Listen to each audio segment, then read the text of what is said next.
We launched our first arbitrage unit in December 2016. Could have raised the money to grow much quicker. But what we really were aiming for was how could we scale, but scale in a way where, the business is strong, right? Not just the financial side, but like the guest experience side. Short-term rental is fundamentally a great business. If you combine different strategies together, you can build a really, really nice business for yourself.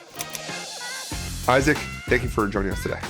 So I'm kind of curious as how you kind of think about scalability versus, a very unique experience that has a lot of moat against competition. Yeah. What really matters in my mind is let's be honest. I'd love to know your guest satisfaction, and I trust you're probably absolutely the best of the best here. But the couple, maybe 3 experiences I've had in properties similar to what we're describing have all been absolutely awful for me. No, you asked a question on guest satisfaction. I think it comes down to 2 things, right? I think one is,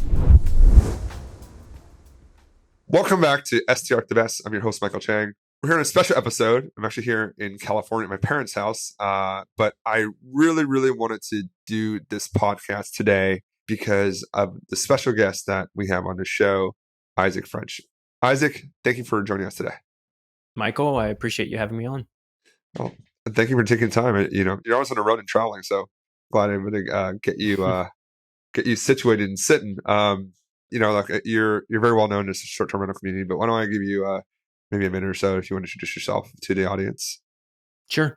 So I live in Central Texas, and I guess the STR audience and world that I'm starting to tap into came from a project I did called Live Oak Lake. And before that, I had grown up working in construction in my family's business, and then was an accountant, bookkeeper by trade, but have also always been artistic and creative, and had this dream to create a village of cabins. And so, long story short, found 5 acres one morning while scrolling Zillow, and less than 10 months later, from closing on that property, opened the doors to Live Oak Lake. It's a 7-cabin micro resort, Nordic inspired, a lot of nature, immersive experiences, kayaking, fishing, trails, campfires, hammocks. Pretty straightforward stuff, but a lot of attention to detail and intentionality and just the way that it's all put together. And then I've driven a lot of direct bookings to that and built a brand around and so now this whole genre of experiential hospitality and really unique one-of-a-kind stays, I'm really excited and passionate about that. And so I'm able to connect with and help, probably 30 or 40 others around the country now that I'm actively involved or have been involved with in creating these stays. That's amazing. I think that's a great topic to tap on, especially as the short-term rental space has evolved into much more unique properties. Will give you a moat against competition. I think that's a big point I wanted to talk about today, since that's candidly how you and I connected in a kind of untraditional way. But before we get there, what projects are you currently working on now for yourself? So as far as real estate, I'm not currently working on my own project. I just finished building the Nook, which is my office and art studio, which I may turn into a short-term rental at some point. And I have been, like I mentioned earlier, pretty active in helping others, funneling all of my energy into more consulting and also improving some of our existing properties. We did a train car, which we can get into if you want. Yeah. Took an old rotted train car, and now we're adding saunas and a whole wellness component to that. So kind of a little bit of everything at the moment. I want to talk about a train thing. I saw your postings it was on LinkedIn when I read it. It was really, I was really, really, your storytelling was, I think, really A++. The way that you describe the property and how just everything about it. I kind of don't want to give it away a little bit. I want to hear from you, because it was actually really inspiring. I'm very kind of numbers oriented. My wife is my partner in the business, Liz. Liz is much more artistic, and I've gotten a little bit of that over the last 7 years. But she's still that kind of design brain, and to kind of see it all see that put together. I thought it was actually truly fascinating. So if you want to talk a little bit about that, I'd love to hear it personally. Yeah. So the train car chronologically actually was the birthplace of this whole passion that I have for experiential hospitality. It was right before the Live Oak Lake project, but I was living in Idaho, which is where a lot of my family lives. And this is middle of nowhere, 2 hours from an interstate. And you don't go there unless you have a really good reason to. And My dad got a call one day. This was actually a few winters ago because we knew about it for a couple years before we were able to do anything. He got a call from our neighbor who is a wheat farmer and who's like 90 years old, sweetest guy, and needed help shoveling his roof on his barn. So my dad went over there by himself. We were doing something else. I don't remember what. And when he got there, he walked inside and there's this old 61-foot train car, wooden train car. And honestly, most people probably wouldn't even recognize that as such. It had been sort of like boarded over and 10 and 20 some cats were living inside of it. So it stunk terribly. And it was a pretty nightmare scene for most people, but his eyes lit up. He's a train enthusiast and he immediately knew what it was. And he had already done some of the history on the local railroads there, which had been used for the timber industry, because that's a big like forested logging part of the country. And we had already become friends with this guy. And he was like, "Hey, Loyal, would you ever consider selling that thing? I'd be interested in buying it." And the guy was like, "Yeah, make me an offer." So he said $3,000. And the farmer's like, "Sure, you can have it. I mean, I've been protecting it." The guy who owned it had bought it from a farmer before him who had bought it from the railroad when they decommissioned all the tracks back in the 50s. So this thing had been sitting for decades unused and most of that time out in a field, literally rotting. And the guy before him had been like feeding hay out of it and grain to his animals. And so it was like a little mini barn. And this guy had actually built the roof around it and whatnot to protect it. So then we had to figure out how in the world do we move this thing? And this was my dad. I'm not the level of visionary that he is in the sense of like seeing potential in something that looks really bad in terms of like a structure. And so he finally found this mover, paid him $10,000. 2 years later, it took him to actually line that up. And we got it over to a piece of property we already owned, which we had bought for like $1,400 an acre. It was a beautiful property, got a very good deal on it, and drug it up to the top of this hill. And then this was January, February of 2020. So what was happening? The whole world was shutting down. People were quarantined. So it was the perfect opportunity to embark on this outdoor adventurous project. So that's exactly what we did. I have 7 brothers. We're all pretty industrious and we all grew up as, doing crafts, doing construction. So literally we did 95% of the work. We had to hire like a subcontract for the HVAC and maybe part of the electrical, but like all the restoration we did ourselves in about 4.5 months' time. Stripped the entire thing down. I mean, completely brought back to life. Built an awning over it that sort of resembles an old train depot to cover it, keep it out of the elements. And my mom picked all the furniture. She's like into antiques, and so we brought it all the way back to that period. The train car is 120 years old, so back to the early 1900s, and set it up and listed on Airbnb in August. And actually, part of the way through that process, a TV show found out about the project through a friend of a friend, and they're like, "Oh, we want to document this." So they actually filmed it. And so when we launched, that was the big driver. Because again, at that point, I had no bearing on social media or building a brand or any of that stuff, direct booking. So that TV show called Restoration Road, it's season 1, episode 1, if anybody wants to see it, ended up being a massive catalyst. So that alone booked it out about 18 months, 90% occupancy at, $300-400 a night, literally within weeks. Because the show aired within a couple months of when we actually made it go live. So the timing was absolutely perfect. And what we realized is that people want that. People want a story and people want something that is one of a kind that they can't get anywhere else. They want an experience. So that was definitely the seed that was planted in my mind. I moved to Texas a couple months after that project, and a couple months after that is when Live Oak Lake happened. And then it's just been a domino ever since. That's amazing. That's probably the coolest family COVID project I've ever heard of, actually.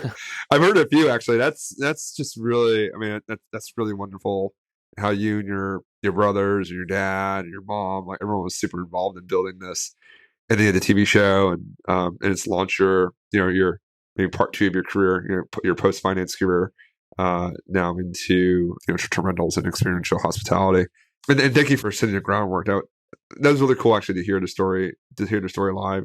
I think we come at short-term rentals from 2, different vantage points. I started a business back in 2016. I come from a finance background, live in New York City, and very kind of numbers oriented, and like how do you scale? How do you get the margins? So look, our portfolio is 39 properties. We're most of them, 28 of them, commodity apartments. They are apartments in Philadelphia. They're decorated well. They're located in, I think good areas. They have amenities, but they're not. There's no kayaking involved, and I don't think you'd want to kayak along the Schuylkill River in Philadelphia. You're going to need a tetanus. Make sure your vaccines are updated, or at least your tetanus shot is updated.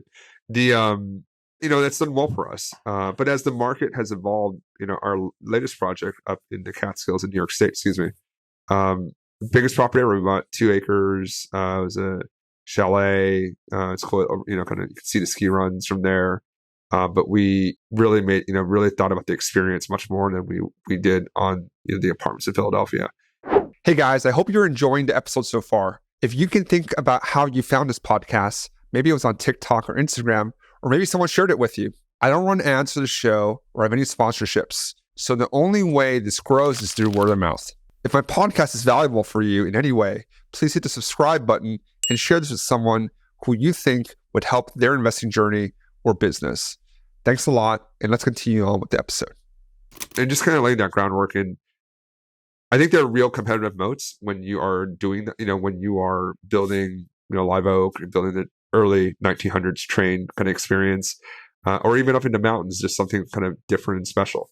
And I kind of just want to hear from you on, as you think about maybe just kind of like your numbers hat and your hospitality hat on at the same time. I guess, how do you think about where you're building this great experience, but it's fundamentally, at least I think, not as scalable, because it takes a lot of time to find a unique property and then to make it nice and make sure all the pieces are in place where you have a very kind of special experience. Because I mean, like, you walk into like Four Seasons or the Amman or something, right? Every single detail, they're all aligned, right? Like, you walk into Amman in Venice, you're like, holy crap! Like, this is one of the most beautiful houses you've ever been to, and everything is very congruent. Whereas more commodity experience and more scalable experience, like, it has to be very modular. So I'm kind of curious as how you kind of think about maybe scalability versus a very unique experience that has a lot of moat against competition. Yeah. So I was on Rich Summers' pod and was telling him about all these crazy experiences that I've seen, and some of which I've been involved in: tree houses, floating homes, the micro resort cabin village thing, so many different cool concepts. And then he was asking me about sort of the future of Airbnb, is how he put it. It's a pretty broad question. So, one angle that I take on that is, like, I love Airbnb. I think it's done a ton in sort of democratizing the accommodation space and allowing people like me that didn't have a background in hospitality to become basically a hotelier. But we're also seeing this sort of stigma now around Airbnb and sort of these inconsistencies in guest experience. And of course, there's the whole, like, NIMBY, not cities banning Airbnb perspective on it too, which I'm neither here nor there on. There's obviously, like, a lot of hotel lobbying that comes into it. So there's different ways to take that question. The way I took it in the podcast was, sort of the commoditized versus experiential Airbnb, short-term rental, whatever you want to call it. And this, I absolutely stand by. I believe applies to hotels as much as it applies to Airbnbs. It applies to boutique hotels. There's a lot of fancy labels like boutique hotel you can even put on something. But what really matters in my mind is, like, if you're trying to offer something that is differentiated, is like, what is the experience? And there is an inevitable tension between scale, which is the question you were getting at, and offering something that really is one of a kind, and that's just, to use the Will Guidara framework, that's unreasonably hospitable. So anyway, he made a clip of this, and a lot of people saw that clip. It seemed to be pretty controversial. And I'm just going to read your comment, because your comment got a lot of traction. You said, "Isaac, this is highly misleading and unsupported by the data. Your properties are beautiful, but there are many strategies to succeed in short-term rentals. Boutique experiences cater to a tiny part of the market." So I think I had made some sweeping statement like, these things are going away. Do you believe? I think the actual clip was, what do you think about rental arbitrage? And the clip, and I agree, it wasn't a direct response to that question, but it was arbitrage operators are going bankrupt and dying. And I was like, that seemed hyperbolic. That Yeah, what yeah, that 10 seconds was hyperbolic. And I don't think that was yeah. like a look. I don't take that back. I thought and I believe it was hyperbolic, but I wanted to, it was more like to the equally kind of controversial, or the equally retort was like meant to be very direct to, like, I don't think arbitrage operators are not all going bankrupt. Are some unsuccessful? Absolutely. But are some like experiential hospitality people like not doing super great? 100% too. I get a lot of those messages too, because like, yeah, I put a lot of capex in here and it's not coming back, and I don't know when we're how we get this money back, and the bank won't refinance this because it's in the middle of nowhere, and they won't do rural property. So I think there's a lot of like, it is, to your point, a lot of nuance that is very, social media is not a great platform. You can't have nuance in 15 seconds, right? It's just like you need to soundbite and go. Yeah, I think I said most of those people that built big portfolios and that were crowing about arbitrage have either gone belly up or bankrupt. I'll honestly stand by what I said too, because I think, I don't have numbers on it. It's anecdotal, but from the impressions that I saw, and maybe this is partly too because like social media amplifies obviously what's the most controversial thing and what's the most confident, yeah, polarizing kind of statement. But I saw like all of these people on YouTube and lots of social media platforms before I was ever on there that would, build up pretty big followings and created quite a movement around, especially the arbitrage model. And it was this whole, basically like, how many keys can you get?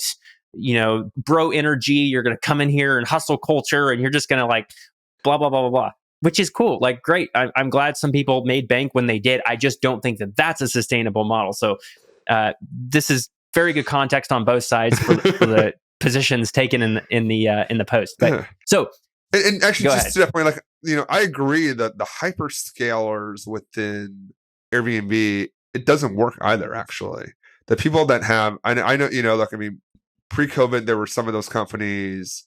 Stay Operate was a good example, that were broadly distributed and arbitrage companies that went belly up in 2 months because they had no reserves or over levered. There are other people that I know that scaled very, very quickly and ultimately, could not withstand volatility, right? Because arbitrage by itself, that model is very levered. I think there's a huge cohort of people like me that have 10, 15, 20, 30, where, it's small enough where you can still manage that leverage responsibly, but still create a product that, while commoditized, and I think that's a very broad word too. We can talk about that. It can be a commoditized as in it doesn't have a kayak, it doesn't have a lake. But what it does have is an amazing location 10 minutes within the city center that you can't replicate. Like, you can't replicate that as well. There is a certain, finite area there. Regulatory, where the zoning allows you to do short-term rentals properly within an urban area when you have the right licenses and permits. That's also, and when we're talking about experiential, or at least when I think about that, it means a moat to competition. Like, no one can recreate Live Oak in that way, right? It's very difficult to do that. And I think that's where we try to do that within arbitrage spaces, where, if you have parking, a view, a gym, a pool, 10 minutes outside the city center, the right market Mm-hmm. with the right permits, like, that's a great business model, because it's really going to be hard for someone to come in and attack. I can't think of the right word, but attack Okay, that so moat. question there. I agree Okay. with that completely. Like, I always say, there's always going to be a need, and I don't mean this in a condescending way, but sort of like for the heads and beds model, which doesn't just mean like, the Motel 8. It could be something very, very nice, very quality, but pretty plain vanilla when it comes to the actual guest experience. There's always going to be a need for that. There's going to be business travelers. There's going to be economy travelers. There's going to be people that just don't care at all and, about really where they stay.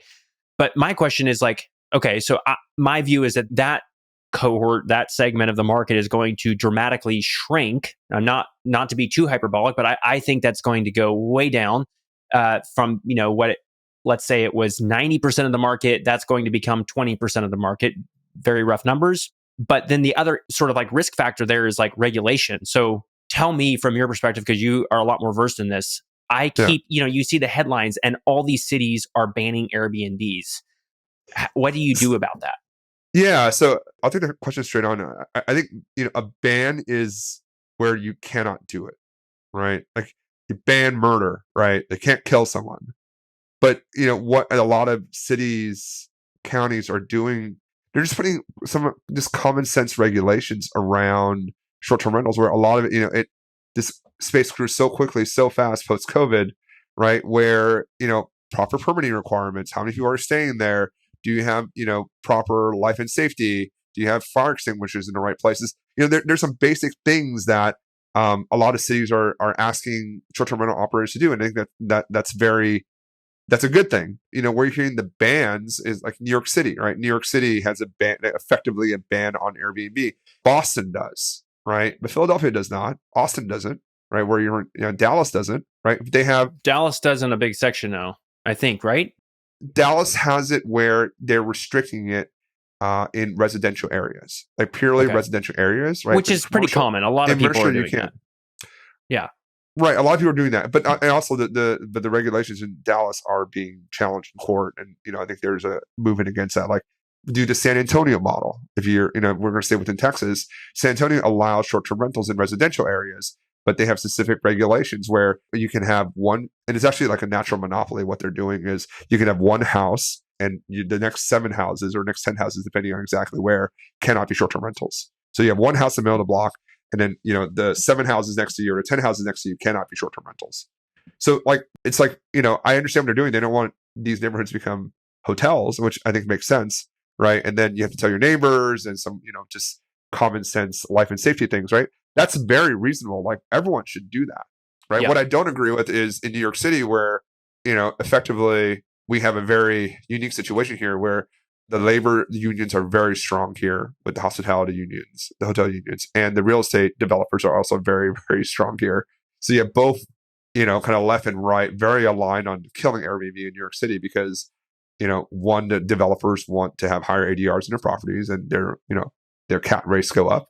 And the hotel lobby wants people to not stay in Airbnbs because then their members have work. So it makes it, and it's a very blue city. So it all lines up really well. But I don't think that fact pattern is going to be replicated across the country broadly.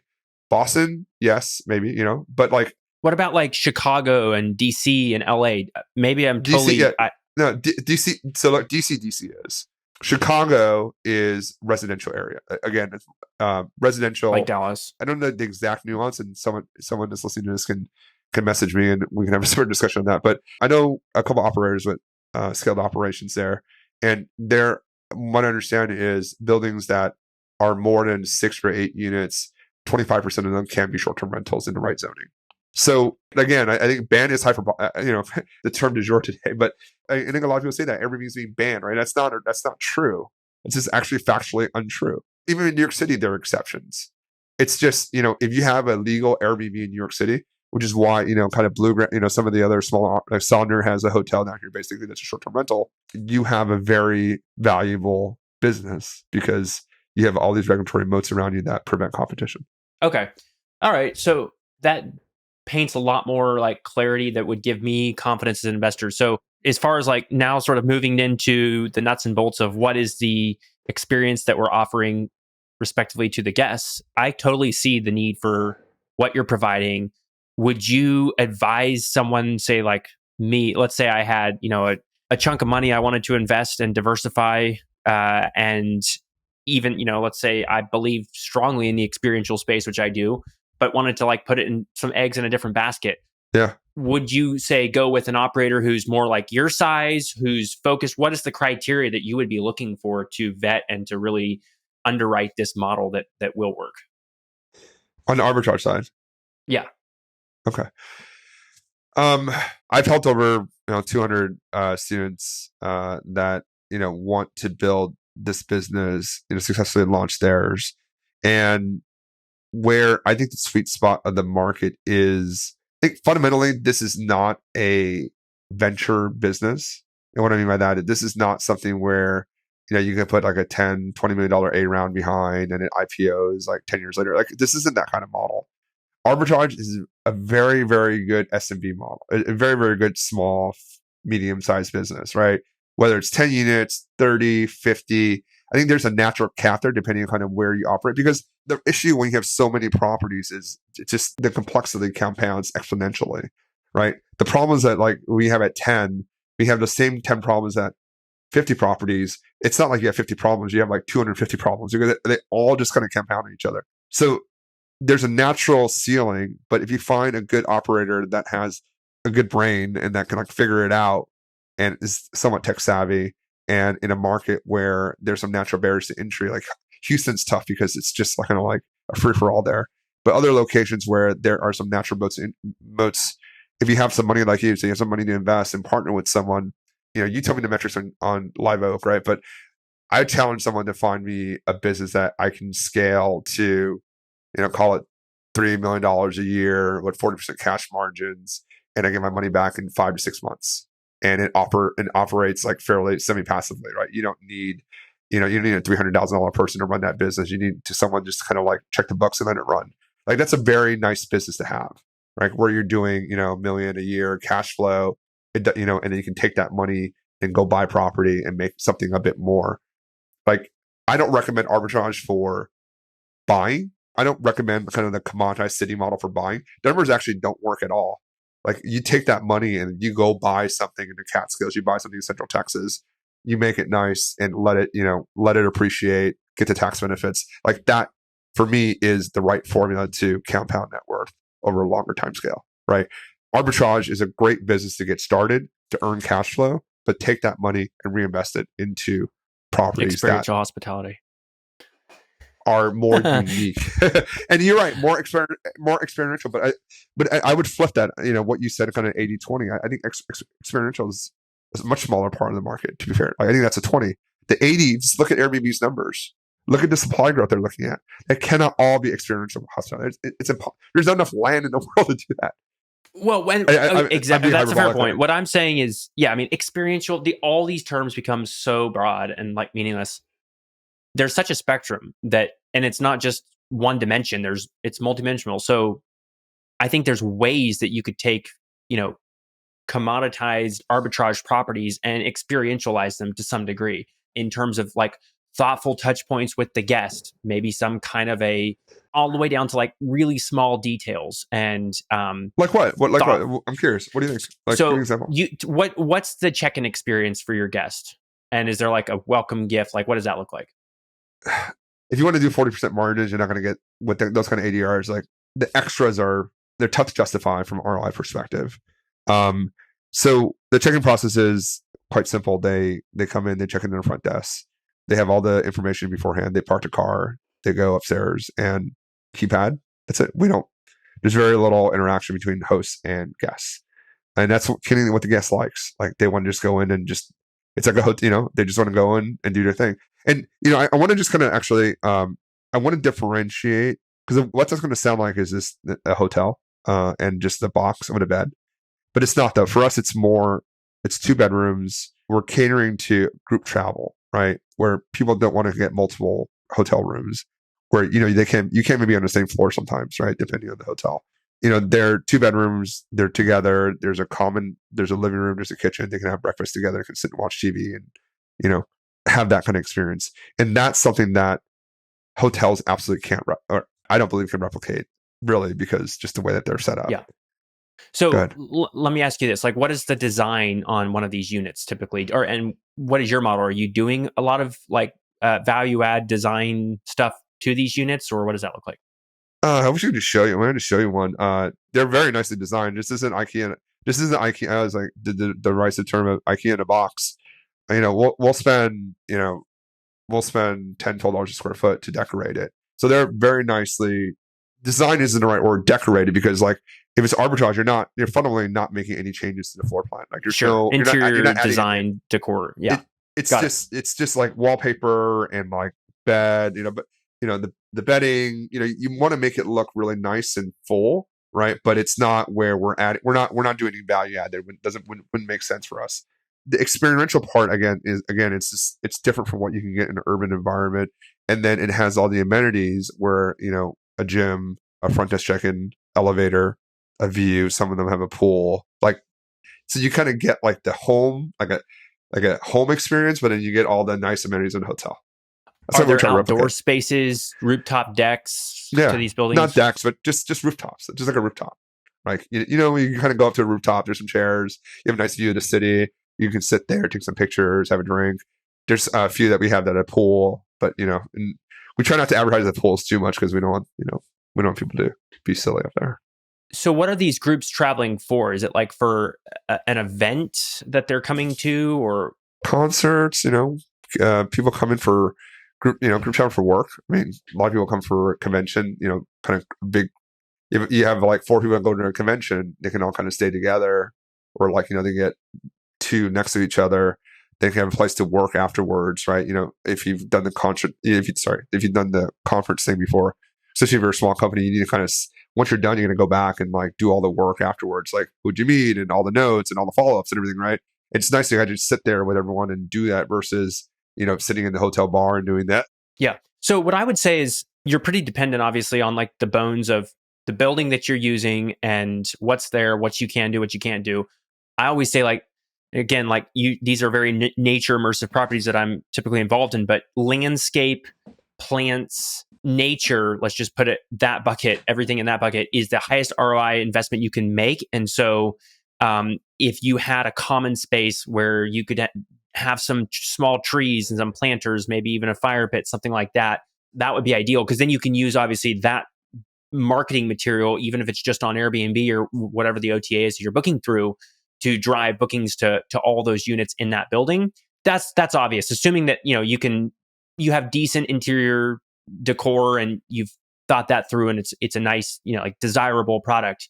I would say like the lowest hanging fruit, and this is not well thought through, just thoughts that come to mind, would be some kind of a personalized welcome gift. And I know that seems like a heavy lift, but I think there are ways to systematize this. And I always say, like, the devil's in the details, but people a lot of times as hosts just totally overlook the most important touch points. So maybe it's just your messaging and that's entirely automated, but even the way that that's like the copy is crafted can come across either very personal and add that hospitality element, which is all about how you make people feel versus, just giving them a product, turning a product into an experience and one that they really like, and therefore building a relationship with them. And maybe you say, well, you don't need that because, again, like given the product and the market type, we're not trying to get repeat bookings. But maybe they would tell their friends, maybe they would have other people that would come back and book. But ultimately, like, how can you make small systems, like, for instance, a personalized welcome gift that sort of tells a story? Maybe it has a map of the local area. Maybe it has a few locally sourced snacks or ingredients. Maybe some kind of like a fun little booklet about the building or about the locale or the region or whatever. These are like really small, but they could make a huge difference because the guest will feel cared for. And the cleaning staff, the housekeeping staff, could most likely do 100% of this work. So anyway, not to spend too much time on it, but I think there's ways that you can experientialize and sort of just bring back that element of hospitality, which is like that feeling of surprise and delight and being cared for, and an unexpected gift that is common to all of us, no matter what we're traveling for. Again, take it or leave it. These probably seem like way too obvious of small things, but it's No, what comes to mind. I appreciate that, and you're an expert in that, and that's why I wanted to speak with you. Now, I mean, those are ideas that we're as entrepreneurs and as this space continues to evolve, you got to level up your game. Even on our side too, especially, it's highly competitive.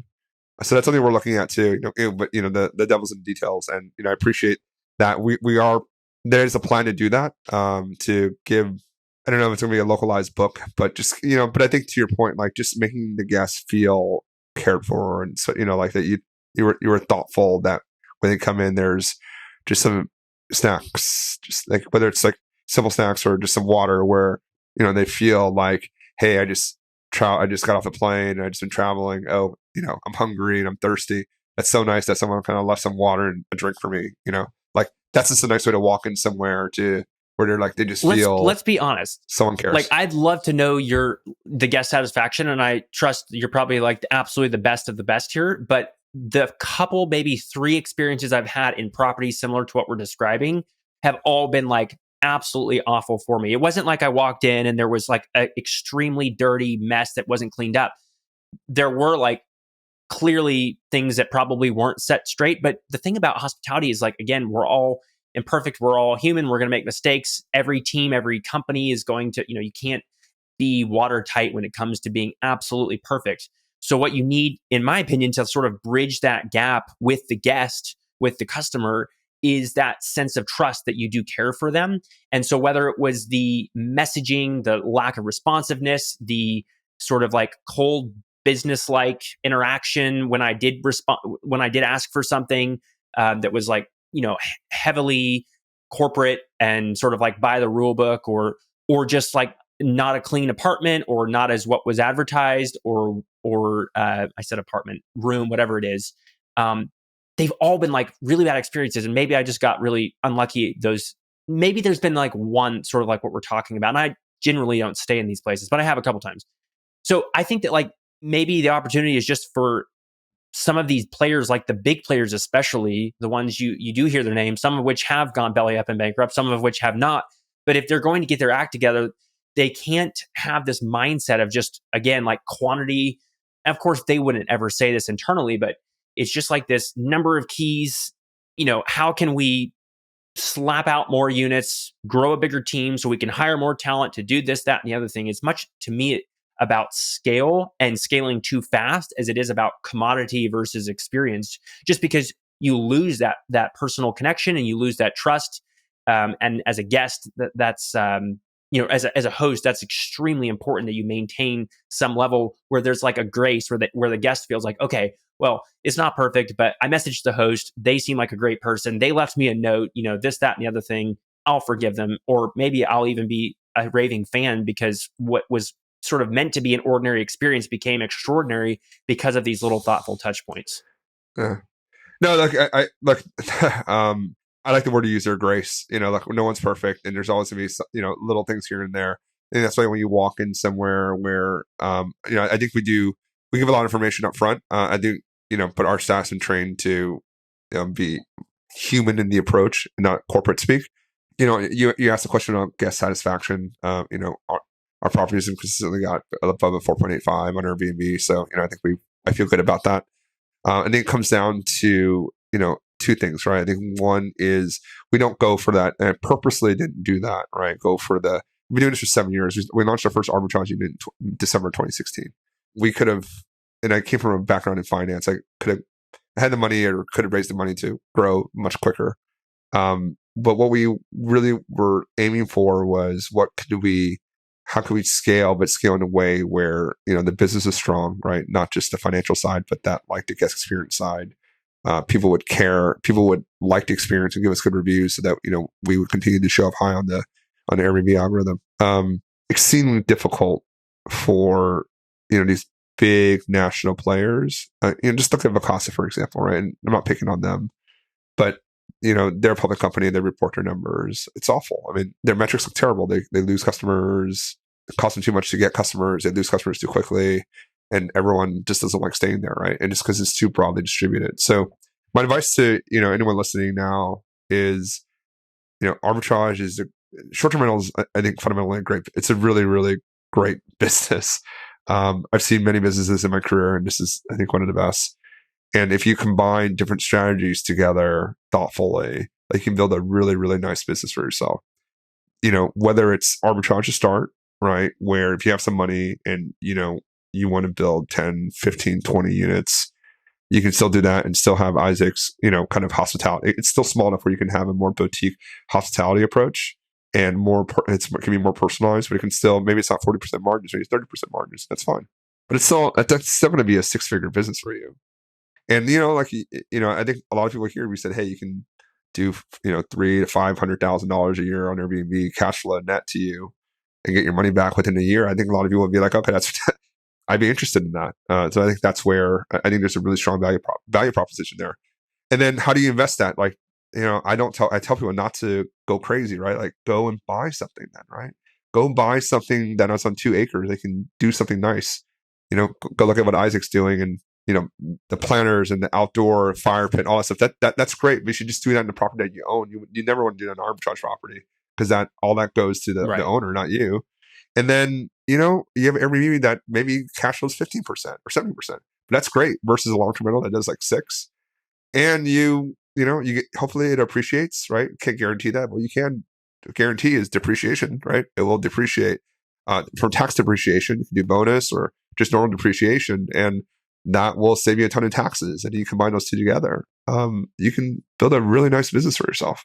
That's my model. That's what I preach. That's what I teach. That's what I do. Doing it for 7 years. I quit a $1 million a year investment banking job. My wife and I do this full time. We have 2 kids in New York City and a dog. And we raise our kids, and we have this nice business that we run. And there's definitely a room for improvement. I think now at Airbnb, they're very focused on quality over quantity. And that message is loud and clear from Brian, right? So I think we, as on the supply side of that equation, like we have to recognize that. Yeah, which is interesting too, because given my story, like I have mixed feelings about Airbnb because we got kicked off 2 weeks into our hosting journey where we were exclusively on Airbnb. And then for 5 days, which ended up being the biggest blessing in disguise because we took the Instagram seriously and drove this massive following and direct bookings rate and all that. But then 6 months later, we got kicked off again for 12 days that time. Why? And Well, why'd you get kicked off? Sorry. no explanation. Really? And what was really difficult is like their customer service, at least this was 2022, was absolutely terrible. I mean, it's a foreign country. They absolutely don't care. They can't do anything. They can't escalate you. And what was really frustrating that second time was they told me there was an email sent to your email that's associated with your account with instructions, and you have to respond to that email or else you'll be suspended until you do. And I literally searched every email in my junk and every folder possible. There was no email that had come to me, and they said there was nothing they could do about it. And so the irony there is like Airbnb is a hospitality company, and the hospitality that they showed me was so far from hospitality. Anyway, we ended up getting restored both times. The second time was because I think I never found out even how we got restored, and I never found out why we were suspended. But by that point, I had like been sharing my journey publicly and built up a little bit of following. And then I actually knew somebody who worked at Airbnb, and they pulled some strings. So it was very disappointing. That being said, I think Brian is an incredible leader. I think the company's an amazing business model, one of the best that's ever been created. They've crushed it on branding and design and UI, which I obviously care a lot about. But again, it's sort of like a parable of, you were saying they're clearly focusing quality over quantity, focusing on that, which I applaud. But the balance between prioritizing your hosts versus prioritizing your guests is also another question. And it seems like the needle has swung dramatically in favor of the guest, which I don't fully support, because like if you read Danny Meyer's, book, Setting the Table, he Yeah, talks great about book. this, great book, this virtuous cycle of hospitality where, because a lot of corporations before that, I think he really introduced this philosophy, but just thought of like, okay, the customer is number one. And then, somewhere below that, we have other stakeholders, whether that's investors, we've got employees, we've got the communities we operate in, blah, blah, blah, blah, blah.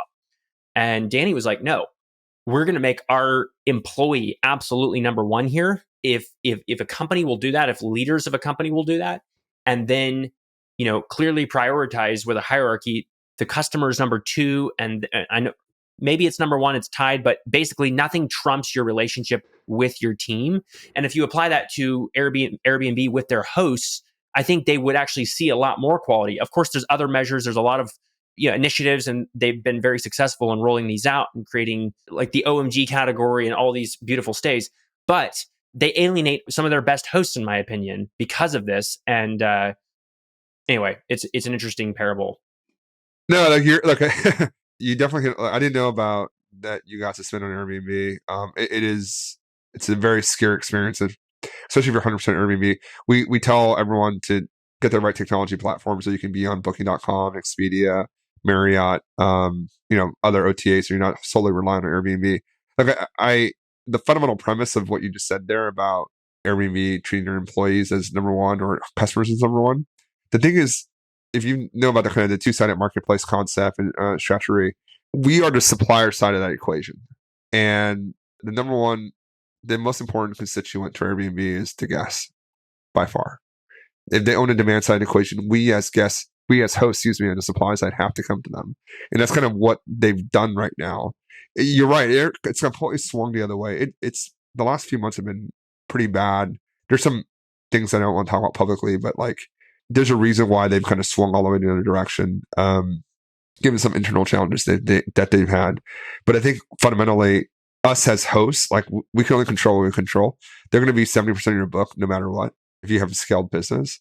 So, like direct bookings, I mean, it works great for live oak or the train or some very specific resort, but 99, kind of back to our original point, like the commodity stays are more commoditized stays are, it might be kind of 80+% of the platform. We're not going to get the direct bookings. Airbnb, the brand is too powerful. Like your direct booking site will never look as good as Airbnb's. Like the trust will never be there. The payments won't be there. It's just not going to be as good. So you kind of rebook some of your existing guests, great, or your past guests, great, right? But I think there's a natural ceiling there if you have, depending on your product. Right? Would you agree with that? By the way, this, Yeah, there's absolutely. like I this think that stay fies. Sorry, there's there's a lot of this direct booking movement out there, right. and I think a little bit it's kind of like, and a lot of it's marketing speak, to be candid. But if you have a beautiful property like yours, like go for it. Like you should definitely do that, right? You don't need Airbnb. For sure. That's the key. So like people look at the Live Oak Lake story or several other properties like it, but that's a good one because it's the full life cycle. You see the numbers, it's insane. And they're like, okay, what was the secret sauce behind this? Okay, they did direct bookings. All right, they did Instagram, blah, blah, blah, blah, blah, blah. And they're like, they're missing what actually made it great, which was the design, the unique story, the positioning, and all these little tiny details that came together. And so direct bookings and social media, which go hand in hand, are sort of these two of these elements where people come to me all the time asking for this, magic wand or this secret formula. And I'm not going to sell some course to them either. Or there's people that try to do this, but that sort of like tell you how to figure out direct bookings, figure out social media. I love educating people on like how to actually create this one of a kind experience. But if you focus on the product in that sense and the hospitality that you're delivering, then you're going to have a story worth telling, and you're going to have a Yeah, property that's yeah, going to be worthy of word of mouth marketing, which is the most valuable marketing campaign you can ever embark on. And social media is just a way to augment that. And I think the Live Oak story was a good example. We didn't even build it to direct market it. I wasn't even really aware of that. I was just trying to create something that I would truly like floor to stay at. And it turned out a lot of other guests wanted that. And then when we got kicked off Airbnb, it was this perfect kick in the seat of the pants of, okay, now we built our house on somebody else's land. We were exclusively on Airbnb, so we weren't even on some of these other platforms. And so I was like, okay, all right, we're going. Of course, we saw all the success with we didn't even talk about that. I've shared it before, but we had $40,000 of bookings in one week after running a $950 giveaway, that first incident when we got kicked off of Airbnb. And so that sort of like totally jump started and launched this all-in campaign on giveaways, and then eventually creating our own content, which led to virality, which led to 80% direct booking rates overall, and like $1 million for 7 keys in 1 year and whatnot. But all of that was because we had this beautiful property. And so if you think that there's some magic sauce that you can just take from the Live Oak Lake story and apply it in terms of direct bookings or social media, you can spend a lot of money on ads. You can build the fanciest direct booking website. You can do all these other yeah. things, and good luck getting attention Yeah. or converting that No, attention. I really love what you said there. Actually, I think it really encapsulates this entire conversation. It's like have a story worth telling, right? You got to build that story worth telling, and I think you did that with Live Oak, right? Where like all the pieces made sense. Where that story was actually really compelling. Like me telling a story about an arbitrage of property in Philadelphia, like not many people are going to be like, oh, well, this is this story makes me want to stay there. Just like, oh, okay, well, what's the price and how close are you from the thing that I'm trying to get to today, right? So, Yeah. so look, I love this conversation. I think it's great to hear it from your side, just the origin story, like the experiential. As we wind down the conversation, I want to just hear kind of your view on like moat, right? Competitive moat. Like, do you think about that as part of the hospitality experience, or is that just like a nice not consequence, but a nice derivative of building something really strong and unique because someone else can replicate it, or does that part of like the original kind of business case that you think about as advising your students in your community? I think it is a nice moat in that a lot of these markets that we're building in are pretty remote and therefore are low regulation areas. You can build quickly. The land is cheap.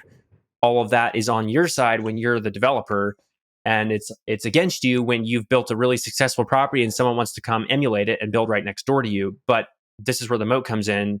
You've built something that, for one, only you can build, assuming you have the right vision and you can execute it.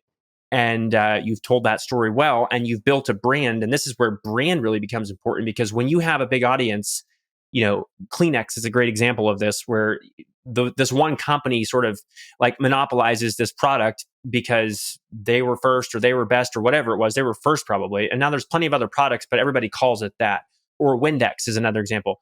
These are poor analogies, but basically you get that first mover advantage. Yeah. And so like that's the way I think of moat. But again, that comes from actually having something that's worthy of word of mouth and building that brand. And so yeah, there's different moats. One of the extreme experiential properties I've highlighted is it's called Sheldon Chalet. Have you heard of this? No. Please tell me. So it's in Denali National Park in the shadow of Mount Denali. It's like a little 5-acre inholding in the national park. The story is, back in the 1950s, there was this bush pilot who flew all around rural Alaska, and he knew like all the best areas. And under the Homestead Act, he laid claim to this 5-acre parcel. It was just a little rock outcropping, but I mean, this stunning location. Nobody could get to it. You had to fly in. And so the government gave it to him. And then the national park came and, totally surrounded them, and it became this iconic place. So now his kids, he passed away a few years ago, in 2018, built this lodge. You got to look it up. It's called Sheldon Chalet. And it took them 3 years to build. They had to helicopter in every building material, every single, there was no staging area. It was some of the most extreme weather conditions on earth.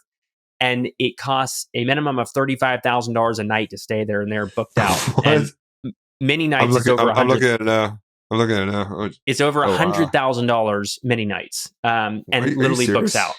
Yes, Jesus. I'm serious.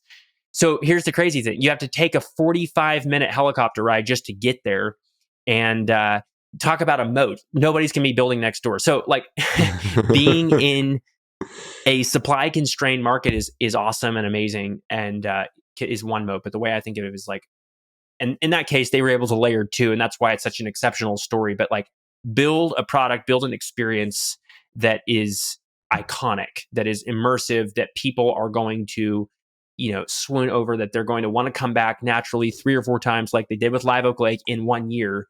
And you've got yourself a pretty nice moat, even if somebody wants to go buy the field next to you and build something like it.